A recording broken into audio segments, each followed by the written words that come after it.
Welcome to 100 Hours, 100 Stars. The star this hour is the person you are seeing on screen right now, one of my biggest stars, and proudly from Bengaluru city. She is the Indian billionaire entrepreneur, chairperson and managing director of Biocon Ltd, a biotechnology company in Bengaluru city. Kiran Mazumdar Shaw, thank you for accepting my invitation. Welcome to 100 Hours, 100 Star. You are the star this hour. Thank you so much. Thanks, Prithvi. You're looking nice during the lockdown. Thank you. How are you dealing with the lockdown, Kiran? I've never worked so hard, Prithvi, in my life because I think for the last 1 month, I have been really, I've been really dealing with virtual meetings. Yeah. Back to back every hour. So, I've just got your slot in now. And immediately after your slot, I'm having another meeting. So it's just crazy. My day starts at about maybe 9 o'clock in the morning and I only finish at about 10 o'clock at night. So it's really long hours. Of course, I do break away for maybe a very brief lunch and maybe a cup of tea sometimes. But really, it's this virtual world actually makes you work much harder. I know. Because you end up sort of having meetings which you otherwise normally wouldn't do, because in the physical world you have to get everyone together in one spot and everyone has a problem coming there. But on a virtual world, everyone is somehow going to be there.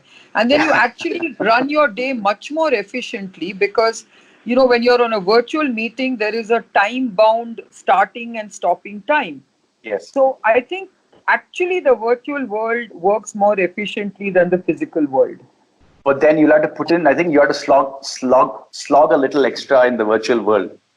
But yes, I also miss my friends. I also miss seeing my colleagues in person. Yes. Yeah, there is no personal touch to the virtual world. It's just virtual. Okay, Kiran, so you have been more busy during the lockdown? Busier than your routine otherwise? Yes. Okay, I want to ask you this. Forbes year on year puts you in the list of the top 65 most powerful women in the world. I am sure every now and then you're more often introduced as the Indian billionaire entrepreneur. I want to understand, what do these titles mean to you? Did you ever chase these titles when you started, ever? Never. You never chase titles, but you use your titles to influence and make change. That's what I've always done. And I think my life has always been about making a difference, bringing about change. And even at this time, when we are all fighting the COVID crisis, I am really trying to use my influence to work with governments, to work with various think tanks, to work with researchers to see how we can actually, overcome this huge global challenge that we are in today. This is like an unprecedented war on the world, which we never thought would happen. Yeah. So, Biocon, you have your R&D. Do you have an R&D for COVID by any chance? Are you guys working on? You are? Yes, absolutely. Because I think this is a time when every company with those kind of resources that we have must focus on COVID.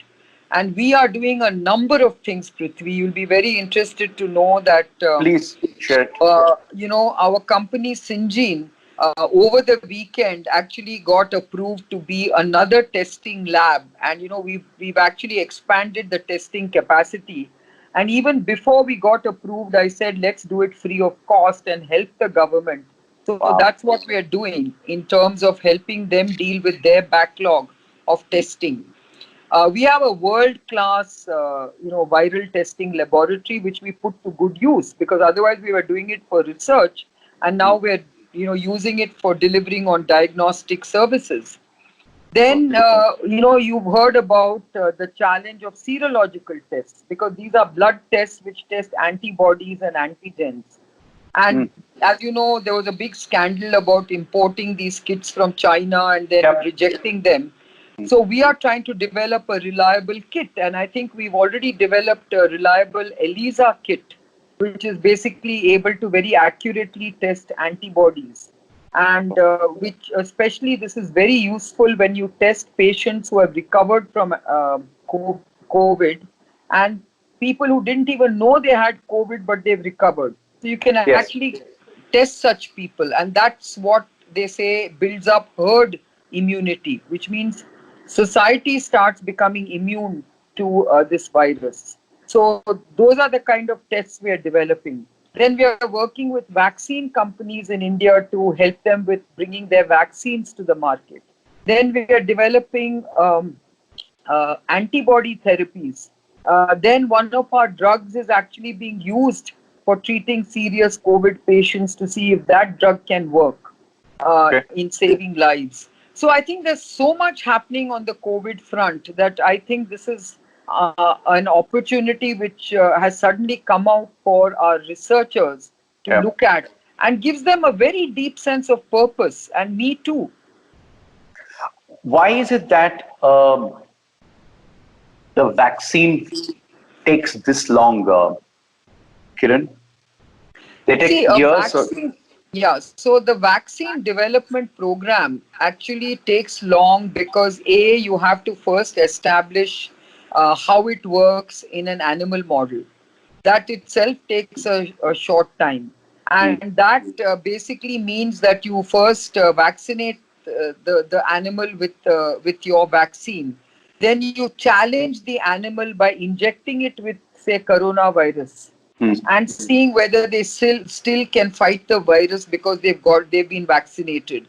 So first, once you prove that in animals, and they also do monkey trials because that's closest to man. And so when monkey trials work in the challenge test, then you know that the vaccine is working.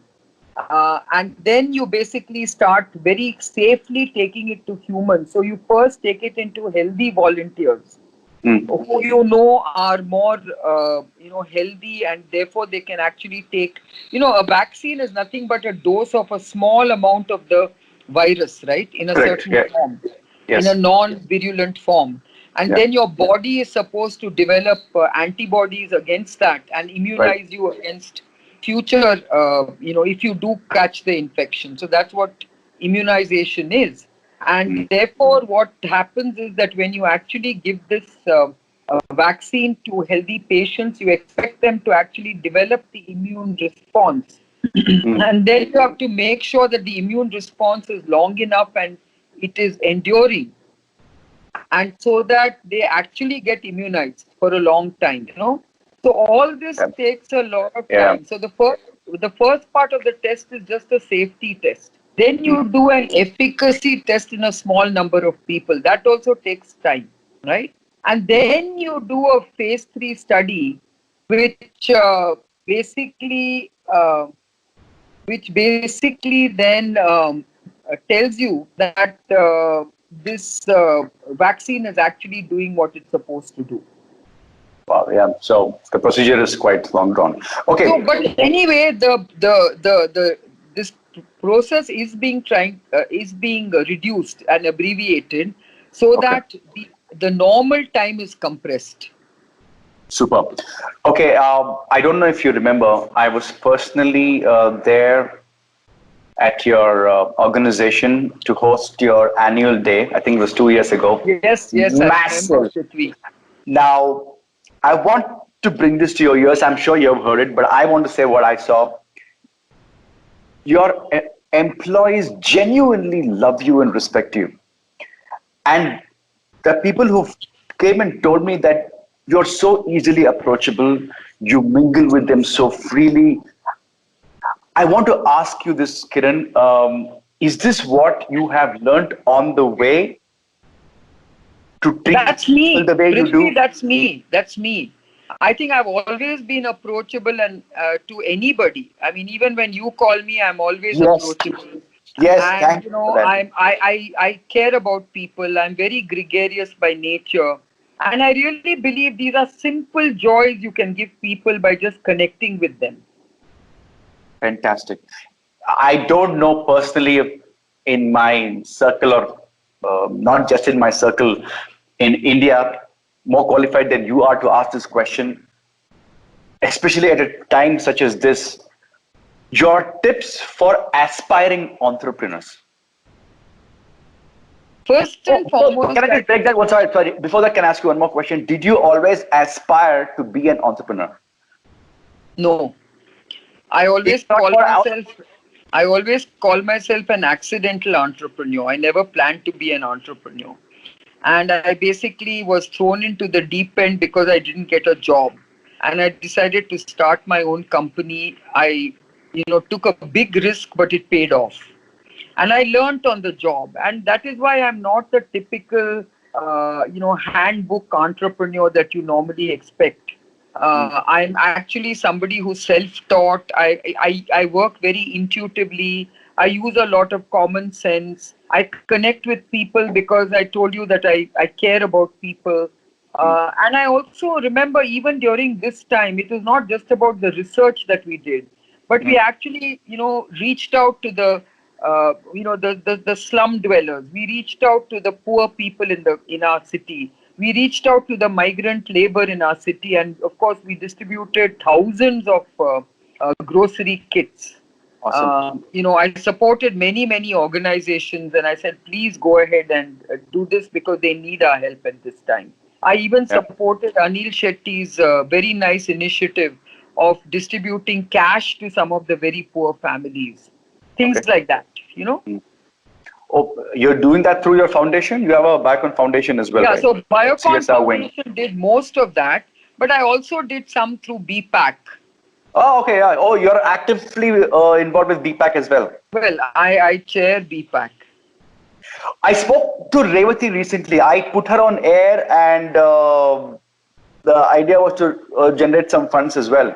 Oh, okay. I didn't know you were active yet with Bangalore Political Action Committee. Mohandas Pai, Jairaj, and I founded BPAC. I know that. I know. Yeah. Yes. Of course. Superb. Okay. I'm going to ask you two fun questions. Let's see how this goes. 3 things that you always carry with you. My phone, for sure. Without my phone, I'm absolutely lost. Okay. Then I carry definitely my handbag, which has all the junk in the world. Okay. And third is, of course, some identification, because without that, these days, you may be restricted or stopped from going anywhere. And now who will stop you? A mask. Now onwards, it will change. I'll have a mask. Okay. I'll have a hand sanitizer, which I always used to carry, by the way. In that rubbish that I used to carry in my bag, I always had a hand sanitizer. But now it will definitely be my phone, my mask, and my hand sanitizer, and with my Arogya Setu app on my phone. Okay. 3 things that you say when you are impressed. When I'm in? When you are impressed with your employees, 3 things that you say. I said, wow, that was the first thing. Secondly, I say, well done. And the third thing is, I'm so proud of you. 3 things that you do before going to bed. 3 things: I brush my teeth, I wash my face, and I say a little prayer. And when you, I will digress. When you get up in the morning, do you also start your day with a prayer? No. When I start my day, I have a cup of tea. Then I read my, now those days it used to be newspapers. Now it's all on my phone. I read the latest news. And I listen to the news on the TV. And then I go to the gym. I do a quick gymming. I also walk. I walk as much as I can, do a bit of gymming, and then I get to work. So clearly you're not listening to FM stations. Thanks. Yeah, unfortunately, I don't have to drive too long, Even when I get to work, it's a very short drive. That's why I don't listen to FM stations. Okay. I'll give you 2 options. Just pick one, please. Would you rather be in true love or truly be rich? I think that's a very difficult question to answer, because I want to basically be a wealth creator, and I want to be very loving. Sweet. Would you rather have the power of X-ray vision, or would you rather be invisible? I think I would like to basically have the ability to assess a situation, look at the data, and be able to know where we are. Okay. A quality that you like in another human being. The quality that you admire. I really admire honesty and frankness. Super. Quickly, I want to take 2 minutes. How did you actually meet your husband, Mr. Shaw? My husband came to Bangalore as the chairman and managing director of Madura Coats. Yes. And he came here in 1991. And, Bangalore is a very small social circle. So I happened to meet him at some dinner party hosted by a mutual friend. And then we both realized that we had some common interests like art and, music. And, we just got to, and then I started playing golf, and he's an avid golfer. So that's how we started playing golf together. And that's how we started, building a relationship, I would say. This was how many years ago, Kiran? 1991 is when we met, and we got married 7 years later in 1998.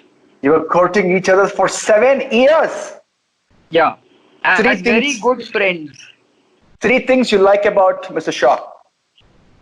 Well, he is extremely honest as a person. He is very supportive. He's very secure. And he is a great anchor for me. He's a big pillar of strength for me. And he's a very intelligent man, because he very often, when I'm stuck at some decision that I need to take, I sort of have a brainstorming with him, and he doesn't necessarily tell me what to do, but he tells me what he wants to do. And very often I think some of his his way of looking at situations is something I really admire. It gives you a different perspective than your own. Okay, those who are watching, the youngsters especially, Kiran, lesser and lesser people are jumping into the institution or the concept of marriage. Your idea about marriage or relationships? I think marriage is a very, very deep relationship, partnership, and understanding between two people.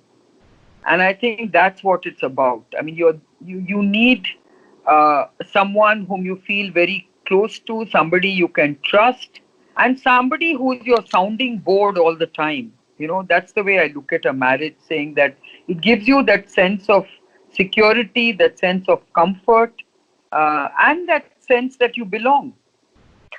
I am sure you must have had some amount of ups and downs or arguments or conflicts. How do you deal with it? I think all couples, learn how to deal with it. I think it's very important, because that's a very important part of marriage. When you want to basically, have a very mature understanding and relationship, you need to have differences, and you need to be able to resolve it. That requires an amount of emotional maturity as well. Stronger. Yes. Fantastic. Now, Kiran, for those who are watching, I would like to remind them that this is a non-stop tribute to COVID warriors, 100 hours, 100 stars. And I would urge and sincerely request those who are watching to kindly donate to the PM Cares Fund. There are multiple ways you can do it. On the bottom of the screen, there is a QR code. You can either use the QR code or use the link or donate the way I did, which was through Paytm, which is very, very easy. Kiran Mazumdar Shaw, always a pleasure speaking with you. You are so humble and kind and honest and sincere. Thank you so much for your time, and thank you for joining with me on 100 Hours, 100 Prithvi, Stars. and this is a great initiative. I think our healthcare workers, our corona warriors, and now even those who donate their plasma for plasma therapy are also our corona warriors. Right. I want to salute every one of them. Thank you so much for your time, Kiran. Thank you very much. Bye-bye. Thank you.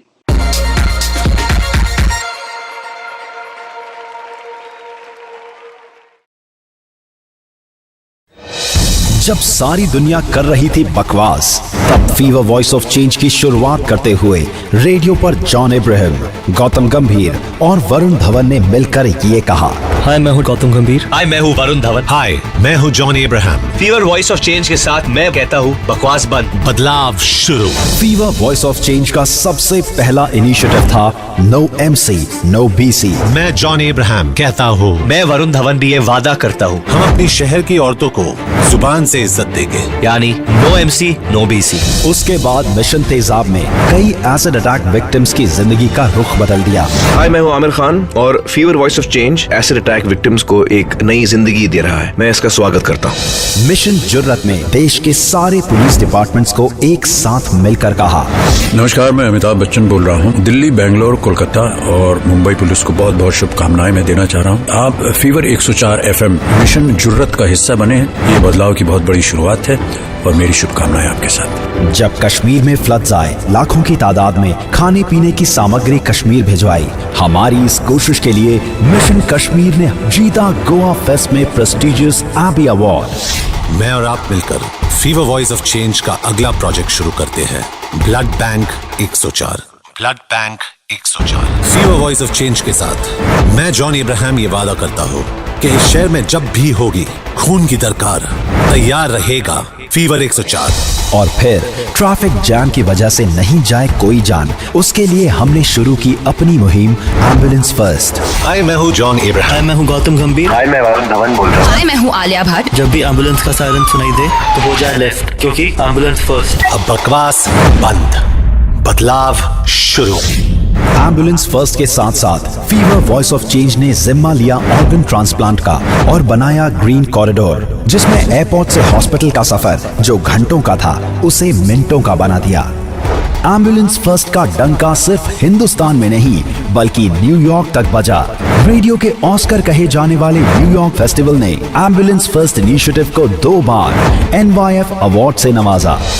और फिर cancer survivors की जिंदगी में बदलाव लाने के लिए fever voice of change के साथ जुड़े Yuvraj Singh. Fever voice of change के साथ कैंसर सर्वाइवर की जिंदगी के बदलाव के लिए मैं युवराज सिंह तैयार हूँ। क्या आप तैयार हैं? फीवर वॉइस ऑफ चेंज ने वोटिंग परसेंटेज में किया बदलाव अपनी मुहिम ईच वन खींच वन के साथ। नमस्कार, मैं हूँ फीवर RJ अमिताभ बच्चन। चुनाव का माहौल बना हुआ और मैं तो कहूँगा कि ईच वन खींच वन। जब मैं भी वोटिंग करने जाऊंगा तो किसी को साथ खींच कर लेकर जाऊंगा। इंडियन आर्मी के साथ मिलकर फीवर वॉइस ऑफ चेंज ने एक ऐसा जश्न मनाया जिसका शोर बॉर्डर पार पहुंचा।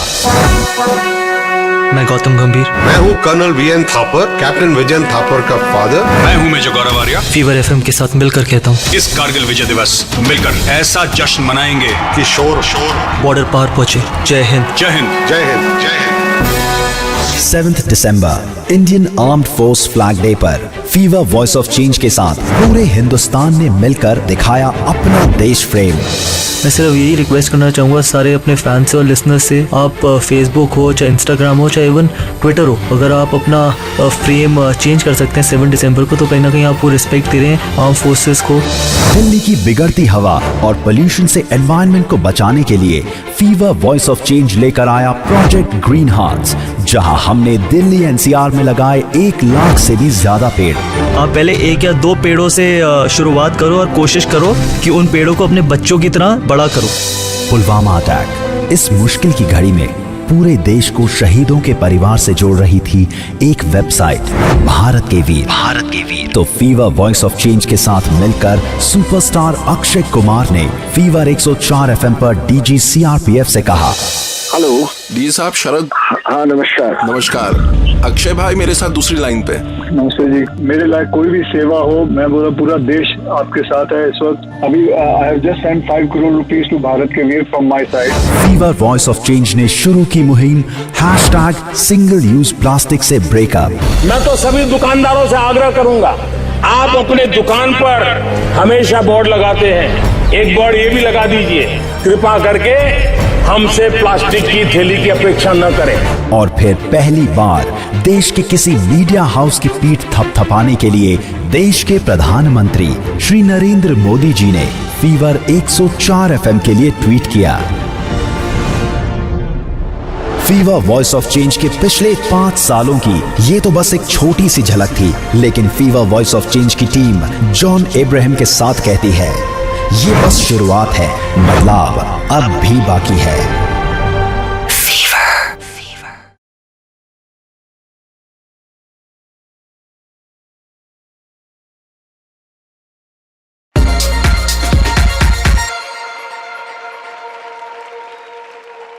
Hours, 100 stars. In spite of a couple of technical difficulties, we finally have the man here. I've broken into a cold sweat just to get the technology right. But Mr. Tarun Tahilaini, thanks so much for joining us. And I hope this time around we can do this, yeah? I hope so too. All right. Tarun, thanks so much for joining us. First off, a very, very good day to you. Thank you. Nice to be here. You're currently in Delhi, aren't you? Yes. I've been here since the lockdown, yeah. I live here, I work here as well, so. Yes, I've read a lot about your sprawling mansion. No, not so sprawling. Yes. Well, Tarun Tahilaini, thanks so much for joining us as one of the most revered couture fashion designers across the country, across India, having represented us globally, as a name to reckon with. This is a situation that is so unique. Have you seen something like this from 1987? This pandemic situation? No, I think we've never seen anything like it. In fact, I was telling my children, I said we had such a lucky run because we were born in the 60s. I mean, there was one little, short war. There was, one little emergency, but we were too young to, know the difference. And it's been a smooth and really India's progressed a great deal. And we've lived through exciting times. And so almost nobody in their lifetime will have everything all smooth. And, right now we're all in this together. And it's no one's making. It's something tragic that's unfolded elsewhere. And I think one has to take many lessons from this. It goes across nationalities, it goes across boundaries, and it grows across all kinds of economic barriers. So it reinforces that we are one lot of people on this planet. And we are so fussed by making so many differences, whether it's color, caste, religion, boundary, financial, and it's just crazy how much time we spend. And it's actually, in a way, a great thing to know that something like a little virus that we can't see with our naked eye has leveled everybody, or it is a leveler, not leveled. We don't want to see more people leveled. I think it's had enough leveling there. So we're all in this together, and, but the repercussions of this are huge. And we had seen this coming because we could see that, our business is about celebration.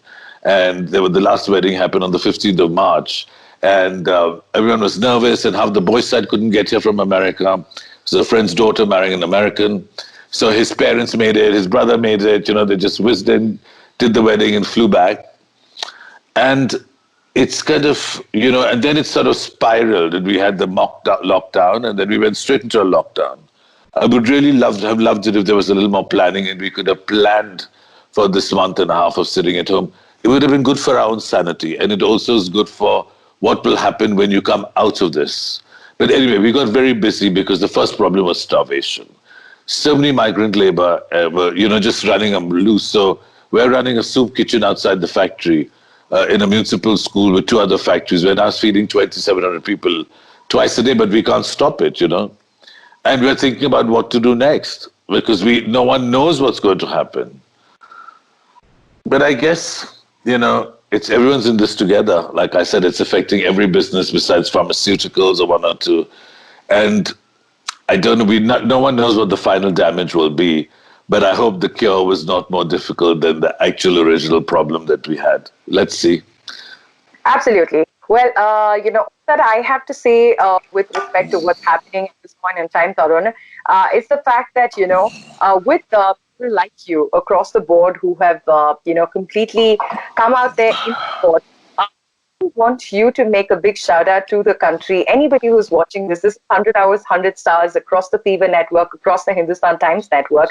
What's your shout out to everybody out there, especially about, trying to see if they can do their bit in contributing to the PM Cares fund, because that's something that the Prime Minister has put out there and has opened it out to the public, to industrialists, to celebrities like you, to normal people like me, to do whatever it is, to do our bit to help the country and all the COVID warriors on the front line.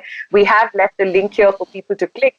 Tell us a little bit about at least the reaction, in terms of the reaction time, though we didn't really like it. This lockdown has helped us in reducing the overall numbers. We've seen it compared to other countries. So tell us more about that. Well, I hope it has. Yes, it definitely has. And it's also possible that we have a stronger resilience or a resistance because we live in much harsher conditions in India than people who live in all these Western countries. They're very sterile. And so their stomach immunity, what they can fight off might be different. They have a different kind of strength, but we have it in this area. I think that it's so important for everybody to do their bit. The first important thing is to be responsible. So you don't become a carrier. So you don't unwittingly, translate or infect people because you're not asymptomatic or whatever. So the first thing is to be responsible to that and to remember that everybody can help in some way. There are people from the craftspeople who are making masks. Of course, people who can give, financial donations either to the Prime Minister's fund. Some people give it for food. Some people give it to Dastakar, for craftspeople, whatever it is, as long as it's helping somebody, because I think the kind of devastation we're going to see from this, both at an economic level and also displacement of people, and people are now going hungry because there's a very large population in India who lives by their wits. I mean, they work and they're called daily wage because they earn every day to spend every day. And when you have a lockdown, all these people, everyone you see at the corner, your barber, your mochi, your blindwala, people on construction sites, and there are millions of them, they don't have an income. So that's going to be at a small level. There'll be bigger airlines. Airlines will have problems. Fashion will have problems. Auto will have problems. Those are mega problems, And, there'll be issues of food and health. It's something that I can't even imagine what, our leaders are going to have to face and what the business leaders. So everyone has to come together. Everyone's a leader in their field, in their area of expertise, If you're a housewife sitting at home, well, you make sure that you run the home in a certain way and you make sure people are clean and healthy and garbage. So everyone has a role to play. And I think that's what your big effort is. And I'm glad I hope that people will support it fully. I'm sure they will. Absolutely. Tarun, for everything that you're doing right now, that's something that's a big shout out that you have given. But I want you to just, go back in time and let's make some good memories right here in the show, because, all the stars, including you here, are also here to add some fun to everybody watching this, whichever social media platform they're watching this on. I'm taking you back to 1987, which is when all this began. Your dad is an admiral. You coming back from Wharton Business School. Tell us about how that transition to fashion happened and how, then, of course, the rest is history. But that, that starting phase with so many young people out there who want to pursue their passion, whether it's fashion or otherwise.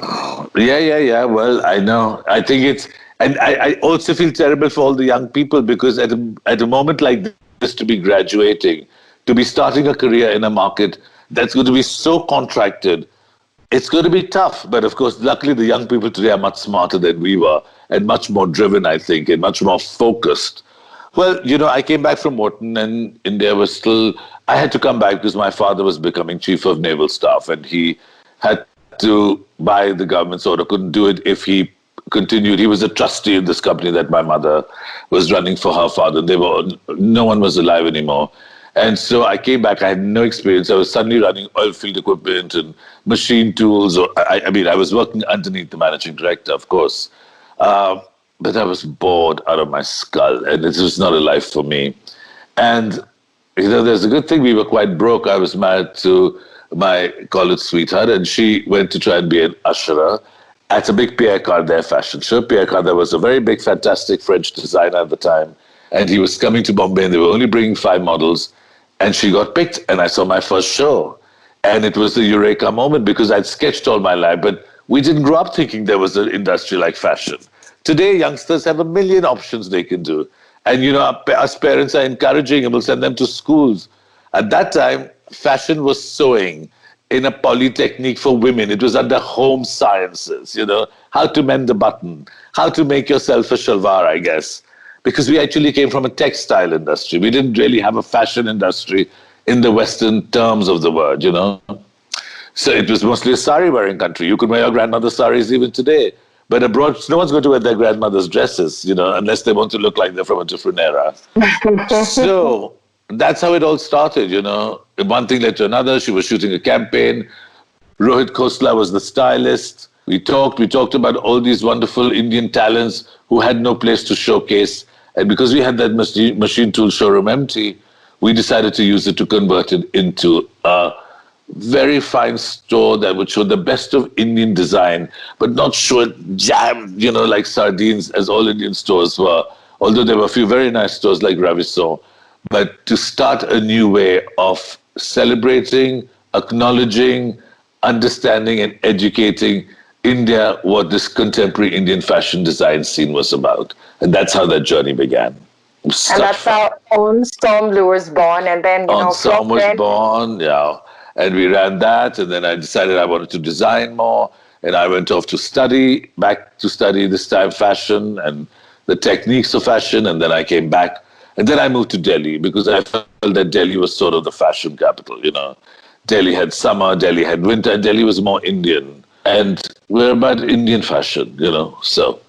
Absolutely. And even here now, I am. Page, yes, even now on your Instagram page, I love the fact that you've started a new series amidst all of this where you're explaining, what brocade is and, what a bandhani is and what the embellishments are. It's beautiful. It was all part of the thing. And I'm so glad it's had such a great reaction. It's come, several TV channels have actually also put it on. And all we're trying to say, because I was so concerned, one of the things we were upset about was what's going to happen to all these craftsmen. Not people who work for me, they'll get work, hopefully. But they exist all over the country. We don't matter in terms of the size. And so we said it is a campaign to make people aware and help our heritage. It's actually to make them aware. Because a lot of youngsters don't know the difference between one or the other. They wear much casual things, they have a different life.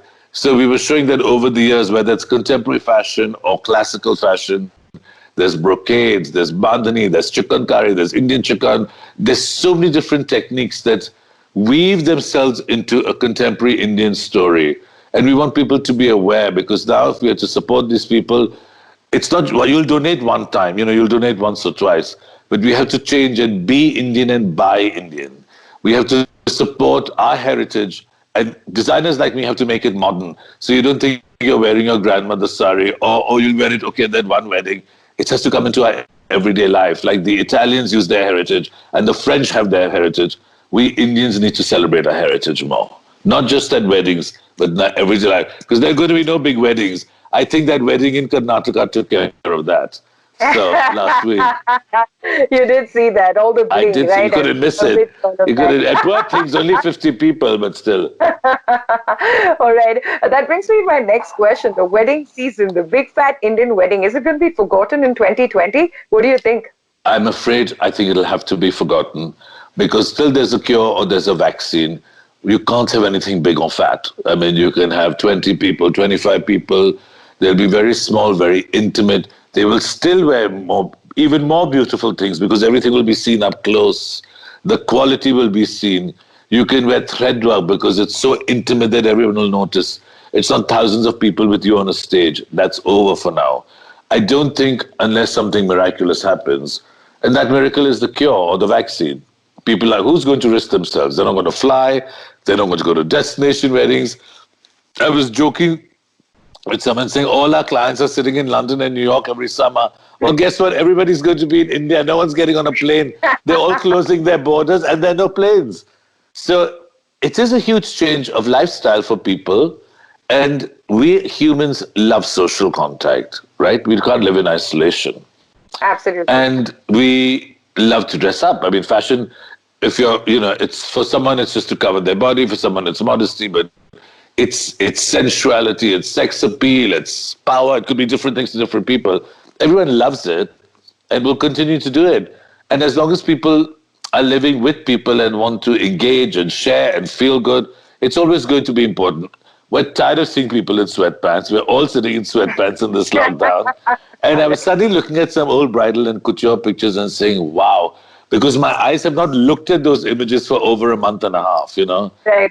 Since the 15th of March, when I went to the last wedding, we're almost in May. And God, it's stunning when you suddenly look at it. And in fact, so in our new Instagram, the next column we're doing on the series of draping, I'm even using other Indian and French designers and putting them on and saying, look how beautifully this is draped. You know, it's fine. It's a heritage. We have to think about, I think this, for me, the silver lining of this lockdown has been that I've really had time to myself to think. If I didn't have time to think, I mean, if it was normally, I'd say, I have to go to this museum, I have to go here, I have to do this. You know, you still make it, Sarkarji has locked me up and said, sit at home. And therefore, I've been forced to think about other things. For that, I'm very grateful. I think we've forgotten that. I've even restricted how much TV I watch. I only watch like 45 minutes because otherwise that becomes addictive. Too much bad news, you know. Absolutely. It's either the TV or for a lot of young people out there, they're just Netflixing or Amazon Priming and just Yeah. But you know, it's a different kind of... I don't want to be a couch potato. I want to make better use of my time. So, tell us, what's your big tip to all the young people out there who right now, you know, a little confused, to be honest, because a lot of their exams have been cancelled. They don't know what is Yeah. Well, you know, those are, I mean, my niece is meant to graduate from Swarthmore. Her last semester has been cancelled. Graduation's been cancelled. They won't even have a graduation. I don't know. Now, how will the whole class make it back? I have to be honest. It was already a very hard and competitive world. And technology has moved fast and a lot of jobs have been, you know, taken up into a new world economy, which is not for everybody. But this is going to make it 100 times harder because this is like, I feel we're not in recession, we're in depression now, you know. There's so many people are not going to have jobs. And I don't know what they're going to do. I mean, we always read about the Great Depression as something abstract. Well, it's at our doorstep. I'm getting messages every day from people from another life saying, help me, help me. You know, we have no money for food. There's going to be no jobs. If I was somebody young right now, I would throw myself into, you know, it's different if I had a family business or whatever, or I wanted to go into something like teaching. I would throw myself into something more social oriented. Like, let's say, you know, abroad they'd have the draft of the army you go to for 2 years. So you're not trying to do, it's not about money, but you're just engagement and learning something. Whether it is you want to go to learn with the craft center or, you know, go to work with Anna Hazare in South, whatever it is, find alternate things. You might have to put your normal career plans on hold because there's going to be a huge surplus out there. And you don't want someone to hire you because you're cheap or free. You know, I mean, you've got to have some value, I think. And that's what I would do. And they mustn't take it personally. It's not personal. It's not, they mustn't internalize it. And they mustn't let their confidence be eroded. It's not about them. It's unprecedented what's happening. And I think it's very important for all of us to constantly be reminding the younger generation and reassuring them that somehow we will find a way to regenerate. But until then, I mean, if I got out and I couldn't get a job for a year, I'd be finished. You know what I mean? I get it.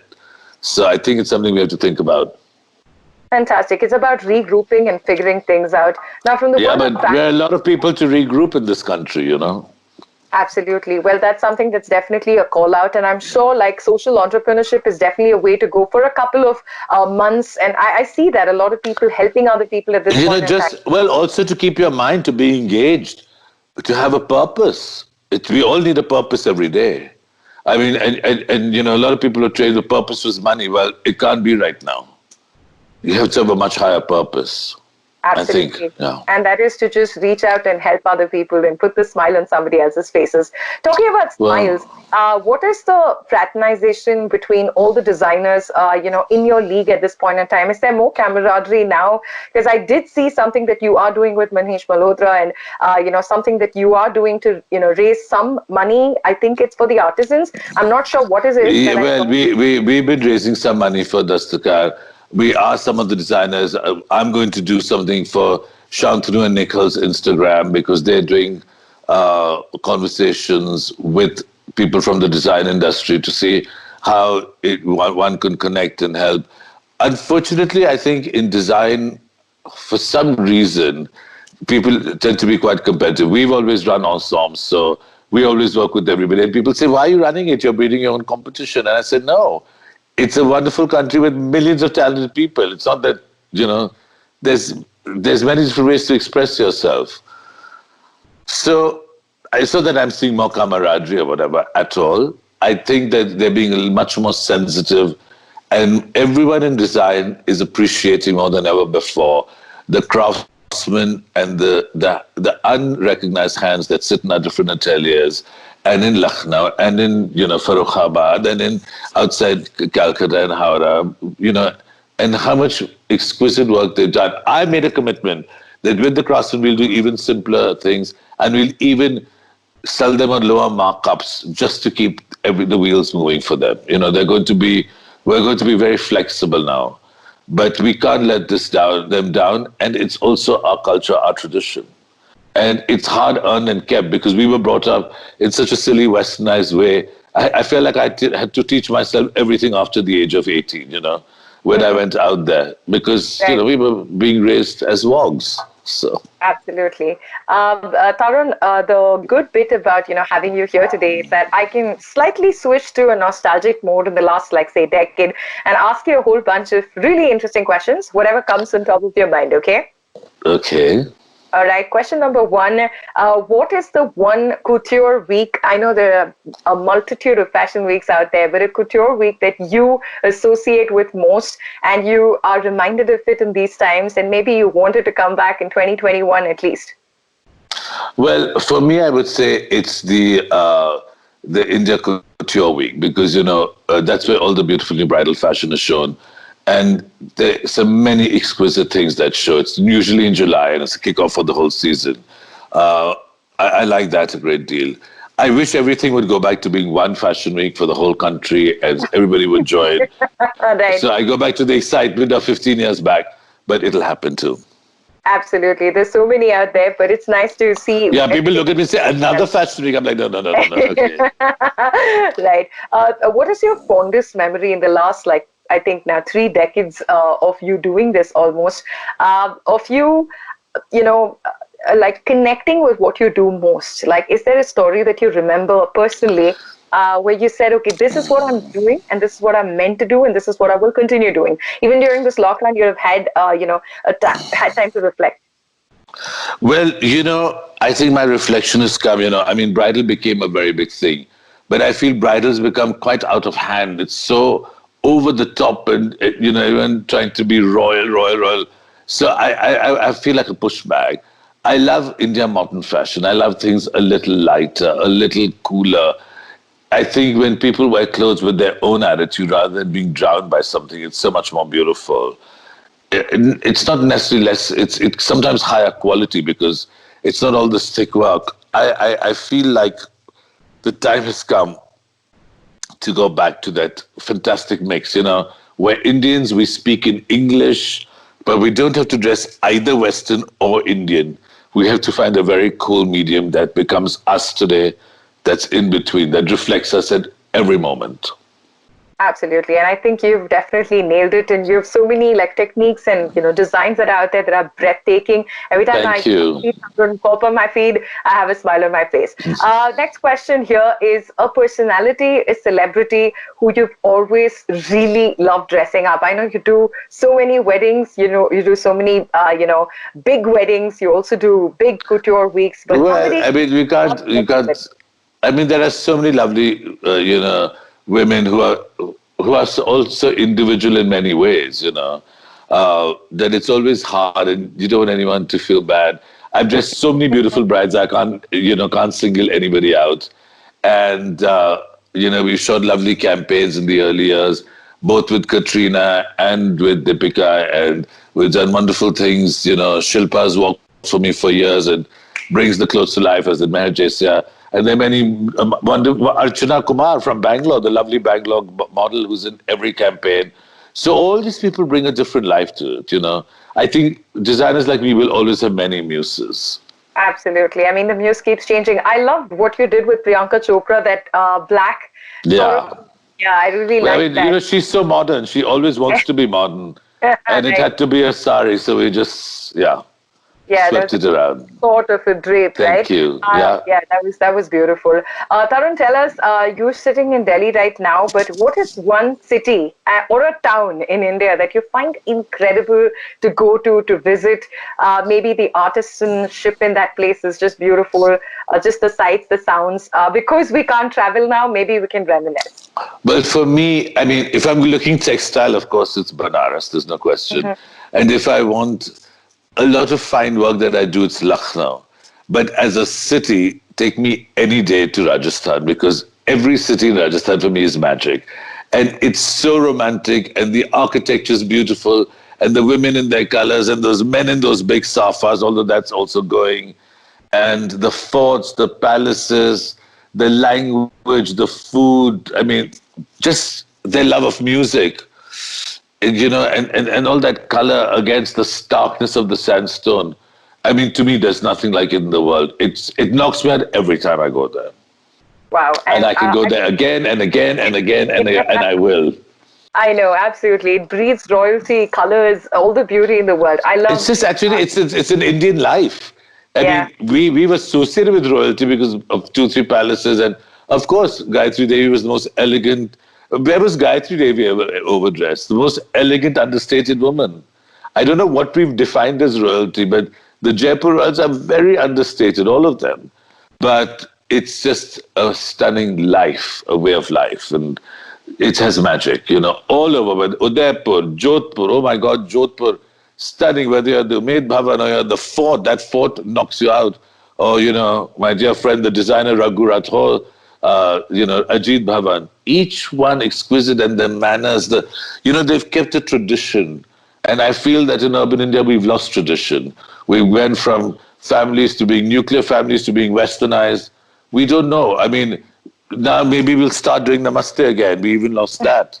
So in Rajasthan, they've kept it. However westernized, however they went, they speak in a certain way, they greet each other in a certain way, like with a lot of wonderful Muslim families when you're in Pakistan, Salam Alaikum. There's a grace of tradition.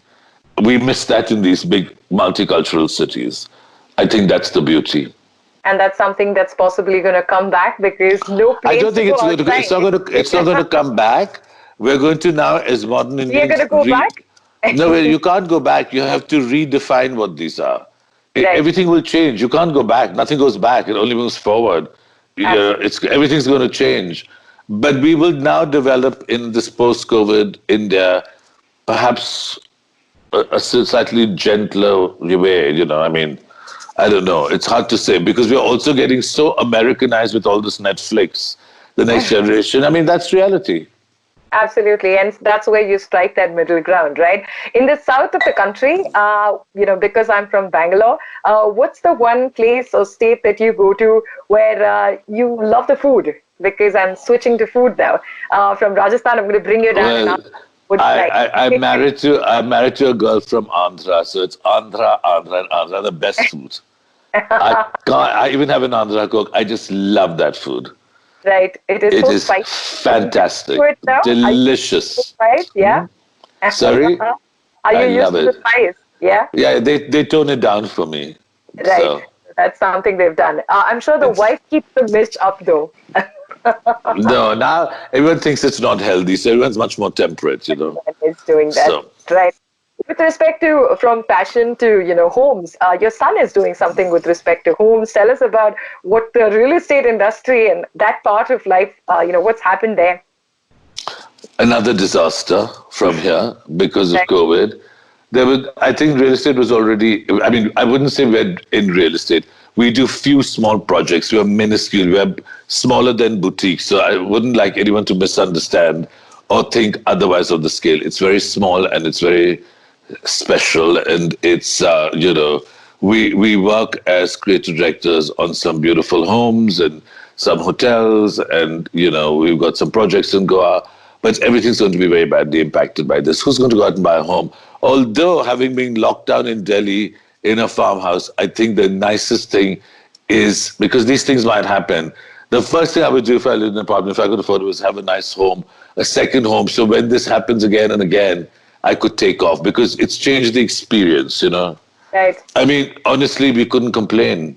There was a garden, there's a gym, you know, there are different rooms. There's no feeling of being claustrophobic. It's been wonderful, and you live with nature. I think that's such an important thing. I mean, I'm dreading having to go out to dinners and all again. I barely will. Because as you go to work, you come home, you work out, you can watch a film, you can read a book. I think that's got to be our life. There's got to be much less. I mean, these cities are much cooler. There are beautiful animals on the streets at night. You know, here in Delhi, there's the most exquisite Nilgai roaming around. I've seen other Indian cities, elephants, I mean, the birds, it's amazing. All over the world, actually. Yes, I know, absolutely. We've definitely let Mother Nature heal and the earth looks better. Yeah. But if she's healing so fast, right. I mean, Anna Wintour, I was reading something she wrote today about New York, saying that the sky is so blue, she's never seen it, and she's never, you know, felt such clean air. The air's pretty clean in New York. In Delhi, it's wonderful. There's no pollution. We've forgotten. I mean, we have a air thing that's, I mean, it's glorious. It's like it was when I was a child. Now, it's not possible that we're going to go back to this because people can't stay locked down. But we have to try and find a middle way, because the next time Mother Nature comes back with us with this fury, she won't be this kind. It'll be much worse. Absolutely. And, you know, everyone better believe that. So, yes. Tarun, you've left us, with a very happy and a bright thought that when we move forward, we need to definitely acknowledge the fact that just like so many youngsters like Greta Thunberg have put it out there, you need to respect Mother Nature a whole lot more. And that's something that I think is a conscious effort that I think all people have to make, all citizens of the world, right? So, but, you know, also it might mean you need to reevaluate what you'd been taught about, you know, how important is just money and acquisition and materialism, because if everyone thinks like that, then there's no hope for Mother Nature. Now, it's not fair that some people will. We all have to redefine, you know. Say, should I travel once a year because, you know, a friend was not sick? I went to see her in London for 3 hours. I mean, something, you know, we're just thinking without going. Now, we have to stop that, you know. They can buy more planes and build more planes, and because it used to cost 30,000 to go to Bombay, it was 4,000 rupees last month, you know, let's say on Indigo, because there's so many flights, but there's a cost to the environment. Of course, you can go to, say, for a birthday party, you go for lunch, it doesn't matter. But there's a cost to everything. Everything is an equal and opposite reaction. That's what we have to remember when we make our choices. Well, I love your choice of words, and talking about equal and opposite reactions. 100 hours, 100 stars. I know we're all in a lockdown, feeling a little different. People who are watching, they're still wondering how they're going to come out and get out. But I know there's light and there's hope and there's positivity, and that's what humanity is all about. Your final shout out, Tarun, to everybody who's watching this across India and the world, wherever they're watching this from. In whichever way you can, every drop, it's little drops that make the ocean. Whatever you can, Prime Minister's Relief Fund, anything else around you, in your neighborhood, someone needs help. Gotta do it. Absolutely, in whatever way you can. And guys, that reminds me, there is the PM Cares Fund that we're supporting throughout this, and we have the code and the link here for you guys to click and donate. It's been such a joy and a pleasure. Thank you, Sarah Jane. Happy man. I finally am not sweating anymore. Now you're glowing. It's wonderful. Yeah, now that this conversation is done, this has been such a pleasure. I'm looking forward to meeting you someday in person when this lockdown is down. I'm sure we will. Yes, absolutely. Okay. Take care. Lots of love. Bye-bye. Bye.